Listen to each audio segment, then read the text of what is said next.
This is Spartan Group Omega. If they want war, we'll give them war. Basic training's over, the rifles are locked and loaded, and it's finally time to ship out to the Halo Wars. But is Microsoft's latest really up to the task? It's time to unlock the truth. Open sesame. In Halo Wars, the year is 2531, which confusingly enough means I'm dead. Anyway, the war rages on between the shiny aliens of the Covenant and the slightly dopey humans of the UNSC. Instead of running around in a pimped out romper suit like you're used to though, you're sitting pretty on the good ship Spirit of Fire, giving out orders and occasionally toasting stuff with a giant space laser. Halo Wars is at the same time an interesting concept and a massive gamble. For a start, it's the first real-time strategy game to be built specifically for a console, a move that can infuriate legions of PC RTS purists or bring hordes of new fans round to the genre in a way that ported strategy titles couldn't.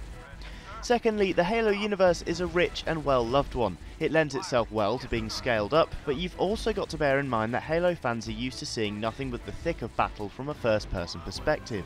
RTS games are controlled from a fairly detached perspective, so does Halo Wars really have the power to excite and satisfy like before?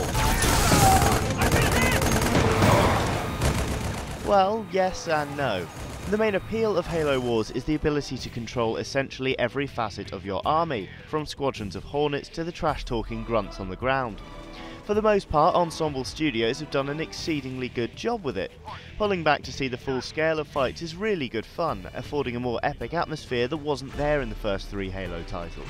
However, as feared, it does all feel a bit passive, taking away quite a chunk of the excitement. That said, Halo Wars handles quite nicely.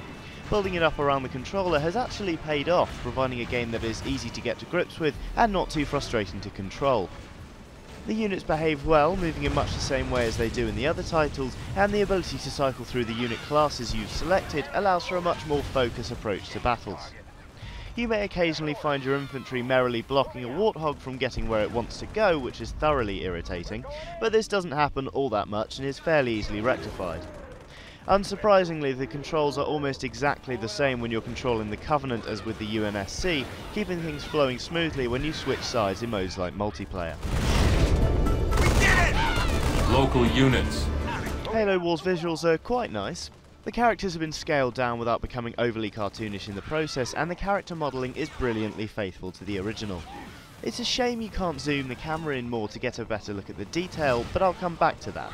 Believe me, I'm not done talking about the camera yet, not by a long shot. Still, at least the cutscenes look nice. Relic, I care not for your little life. Open the relic. Sound-wise, Halo Wars has authenticity coming out of its ears. From the music, to the sound effects, to the quirky dialogue from the Marines, it's everything you could expect from a Halo title, and is a big part of the game's enjoyment factor. The responses you hear when giving orders can get a bit repetitive, but to be honest, if you can show me an RTS game in which this doesn't happen, I'll get your username tattooed in giant letters across my buttocks, I really will. So, nice visuals, great audio, solid controls. All in all, it's looking quite good for Halo Wars. Well, not quite.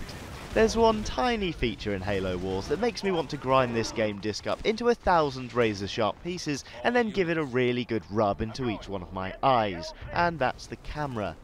I can't remember the last time I was so incredibly bothered by a camera in a game.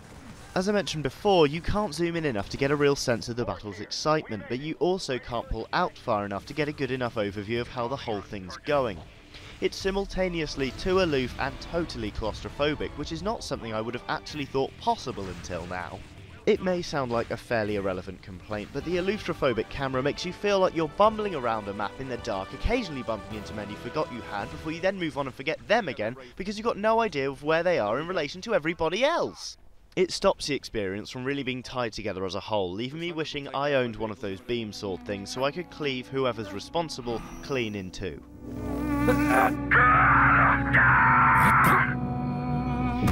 Anyway, let's wrap this up. I need a cup of tea and a lie down.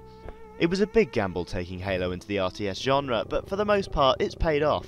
It's a solid game in itself, and the familiarity of the Halo universe adds a lot of fun. At the same time, it also suffers because the Halo element just kind of makes you feel you want to play the original titles, as those have a far more heated, intense feel. That said, most gamers already know how they feel about real-time strategy, so can steer clear of it should they wish. Oh, and if they could also steer straight into whoever programmed the camera, that'd be great, thanks. Now that's not what I expected.